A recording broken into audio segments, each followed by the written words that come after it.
Hello, I am Emily. Welcome back to my channel, That Carnivore Life, and Merry Christmas. Today you can see I'm sporting beautiful red glittery lipstick, a beanie because it's ridiculously cold, and I'm sipping from this gorgeous Christmas mug. It says, "Dear Santa, before I explain, how much do you know already?" Please subscribe to my channel. It would be super awesome to have you as a subscriber. Hit the bell notification so you're notified of my future uploads. And also please give this video a thumbs up. In today's vlog, I'm going to give you an update on how my carnivore journey is going, what improvements that I am seeing, and any struggles that I'm experiencing. But before we get there, let's talk about FODMAPs. FODMAP stands for fermentable oligosaccharides, disaccharides, monosaccharides, and polyols. There are 5 categories of FODMAPs. There's fructose, fructans, galacto-oligosaccharides, known as GOS or GOS, lactose, and polyols. As a side note, breath tests confirm whether or not you have one of those FODMAPs to deal with. They also check for SIBO, S-I-B-O, known as small intestinal bacterial overgrowth. Before we go any further, I just want to reconfirm that I am not a medical professional. I am not a doctor. I'm not a naturopath. I'm not trained holistically, not a dietitian, not a nutritionist, but I am someone who has been working with this journey for 10 years now, and I have learned a lot of on-the-job knowledge, and I'm sharing that with you all in the hopes that it would help someone. Now, FODMAPs, they are short-chain carbohydrates. They're sugars. So don't get caught up on the carbohydrate word. FODMAPs are sugars, and they're sugars that the small intestine absorbs orally. Some people will experience digestive discomfort, especially those who have a more sensitive gut. Some of these symptoms include cramping, diarrhea, bloating, brain fog, nausea, headaches, body aches, and many more. Some of these are individual experiences, and then others like diarrhea, bloating, cramping are common between everyone. The symptoms of FODMAPs are diagnosed as IBS.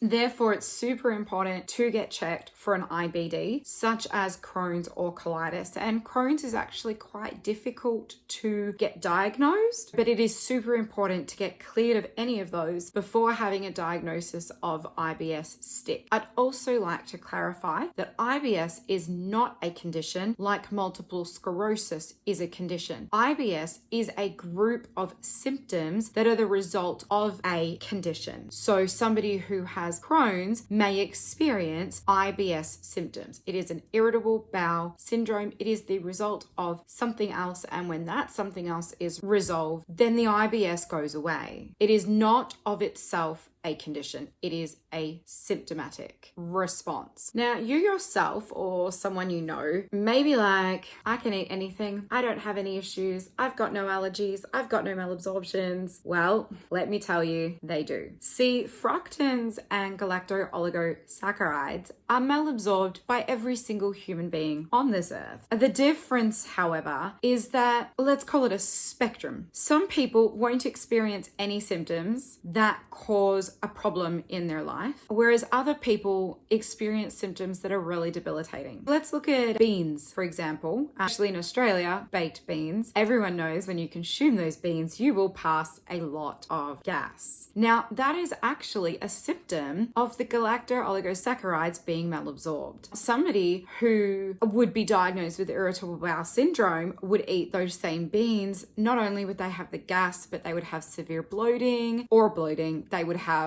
cramping. They could go to the bathroom with lots of diarrhea. They could have brain fog. That's actually quite a big difference. And that's why someone would eliminate galacto-oligosaccharides or fructans from their diet, because the symptoms actually are quite a problem for them as opposed to just passing some gas. I also want to clarify, if somebody is malabsorbing a food, they also malabsorb the nutrients of that food. And this also actually depends on where in their body they're malabsorbing it. But when you have someone with IBS who is severely malabsorbing food, not just passing some gas, then they're malabsorbing all of it. Now, if you have somebody who malabsorbs polyols, sorbitol sorbitol is a polyol. Sorbitol can actually be in some medications, which means if they have that medication, they will malabsorb the sorbitol and they'll malabsorb the benefits of the medication, and the medication is rendered useless other than causing them excruciating discomfort. To give you some examples of fructans and galacto-oligosaccharides, they would be wheat, rye, onion, garlic, legumes, and pulses. All of those foods could cause severe reactions to somebody if they're dealing with one of the FODMAPs. It also doesn't matter if it's the whole food, if it's a powdered version, if it's cooked in a pan and then removed. And the reason it doesn't matter is because the sugars, the FODMAPs, they leach out in liquid. So if you're sauteing some onion and removing it from the pan, the damage is already done. The only way that somebody with these issues can consume garlic and onion is through a garlic or onion infused olive oil, because those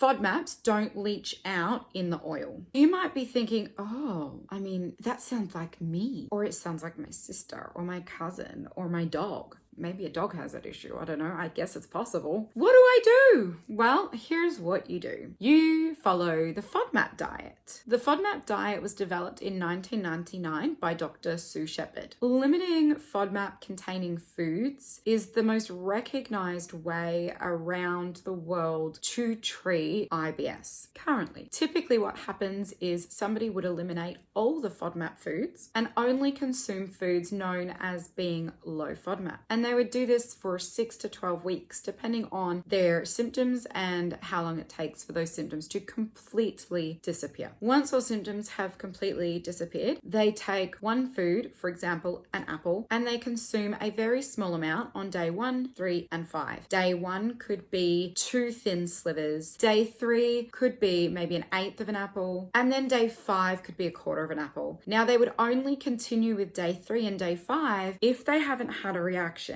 Once they have a reaction, they know not to consume apple. If they don't have a reaction, they know they can, and they move on to testing the next food. If they do have a reaction, then they need to wait until reaction completely disappears, which could take a couple of weeks, before they then go on to test another food like watermelon. However, apples are known to have fructose and sorbitol, so polyols, which means that if they react to an apple, they would also avoid all foods containing fructose and sorbitol, but they would also test foods that are only fructose containing or only sorbitol containing to see which FODMAP they're reacting to, or if they're reacting to both. The other option is just to go carnivore, like what I have done. In 2011, I was diagnosed with fructans and galacto-oligosaccharides and polyol malabsorptions with borderline lactose malabsorption. So I covered pretty much all of them, excluding fructose. Shortly after, in 2012, I was diagnosed with Crohn's disease, and at the end of 2012, I was diagnosed with a lot of food allergies. Fortunately, they're not the kind of allergies that result in anaphylaxis. For 12 months, I was super strict, only eating the foods that didn't fall into any of those categories: FODMAPs, Crohn's, or any of the food allergies. Then I started testing things out or sneaking things back into my diet, and I began doing this in late 2014. Over time, whilst I would say that I got away with sneaking foods or putting foods back into my diet, honestly, I really wasn't getting away with it. Okay, the symptoms weren't acute, meaning I wasn't laid out in my bed for 24 hours screaming in pain, unable to function. But the symptoms were enough of a problem, especially after a few more years, that I just decided it wasn't worth living that way anymore. And I really just don't want to feel like that. I want to be on top of my game, and I want to live life to the fullest. I feel and look my best, and I function at my best when I eat animal only, and so that's what I do. It's worth it. Honestly, it's so worth it. There's something really insightful about looking at FODMAPs. Honestly, why would I even bother talking about fruits and vegetables and grains if I only eat what comes from an animal? The thing with FODMAPs is that we can see with plants, even the ones that we've consumed for decades, like apples, can actually be really harmful for our health. I don't know if you've heard people say that plants are poisonous or plants are toxic for people. Fruits and vegetables are toxic for people. people, I have, that whilst the symptoms from eating those poisonous plants aren't acute, they are slowly killing us. These people that say that, they're actually not that far from the truth. There's certainly an element of truth to what they're saying. FODMAPs is only one aspect of issues that you can experience eating plant foods. Examples, you've probably heard of the term nightshades or histamines. So they're actually not too far from the truth when they say that plants are poisonous to humans. I've been talking about FODMAPs for a little bit. I'd like to share with you some of the foods that I know contain FODMAPs. Now, this is not an exhaustive list. In the description below, attached to this vlog, you will find a link to the Monash University's FODMAP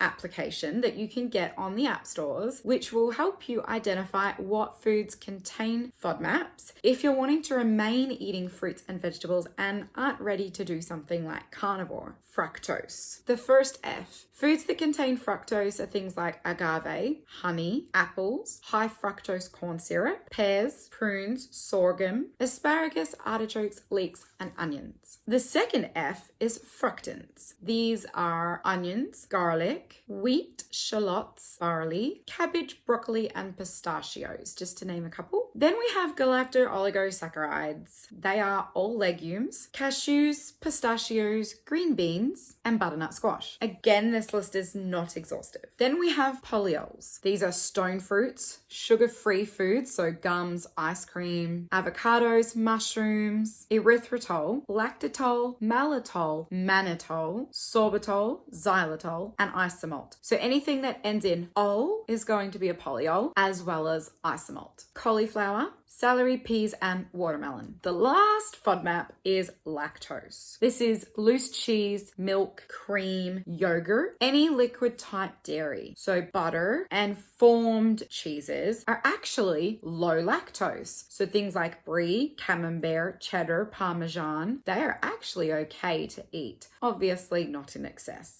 So if you have symptoms of IBS or feel unwell after eating a meal, even a meal that you ate a few days earlier, and those meals or foods that you're consuming contain FODMAPs, it would be worth eliminating all FODMAP containing foods for several weeks and then systematically adding them back in and seeing how your health responds. A list of resources and references are attached in the description of this vlog. They are accessible for you, so please go and use those if you would like to know more about FODMAPs. Okay, now there's the update for how I'm going on carnivore. I'm just over 3 weeks in and I have lost 10.6 pounds. 4.8 kilos. Overall pain in my body, it's lessened by about 20%. It's gone from being borderline intolerable to being, okay, this is bad, but I can tolerate it. I can walk now without being crippled over in pain. My leggings are almost too loose to wear. My gums have stopped bleeding, which is great. And my teeth are silky smooth even at the end of the day. I just ate chicken drumsticks before doing this vlog and my teeth are silky smooth. There's no build up on my teeth. And I also haven't noticed any more sensitivity with my teeth either, which is great. I'm also not ravenous anymore. Yes, if I don't eat for half a day or more, I'll get a little bit hungry, but I'm not ravenous. Tonight for dinner, I cooked 4 chicken drumsticks. I could barely eat 3 and forced myself to eat the 4th, but that was hard to do. I'm actually eating less, but I'm not meaning to eat less. I just don't need any more food. My bathroom visits, number 2's people, are very straightforward. Unless I have a particular high-fat meal and then I need immediate access to the bathroom. Bloating and gassiness gone. My motivation, I would say, is about 40% improved. I still have low motivation at times, but I believe that's linked to depression and anxiety. Shortness of breath, especially when tying up shoes, not really an issue. Heartburn has lessened, I'd say, by about 50%. When I did go carnivore for a strict 3 months a year ago, the heartburn did disappear, but that was about 2.5 months in. So I expect it to take a similar amount of time this round as well. I am a bit bored with my meat options. Although I've been enjoying the meat that I've been eating, I am planning on picking up some beef bacon actually tonight when I bought the chicken drumsticks. they didn't have the beef bacon, so I just got the drumsticks. I'm also considering buying some anchovies and making an anchovy butter, but I don't like anchovies. Obviously, my body's craving something, not too severely, but it is something I've thought about a couple of times over the last maybe week. Currently, I'm enjoying feeling less sickly than I have been feeling. And I'm looking forward to seeing leaps and bounds in improvement in my health. I do seem to have a little bit more energy, even though I'm still not sleeping that great. So I still have a long way to go in seeing improvements in my health. I wouldn't say anything really has disappeared except the sensitive gums and the bleeding in the gums and the bloating that's disappeared and the gassiness that's disappeared. But everything else is more improved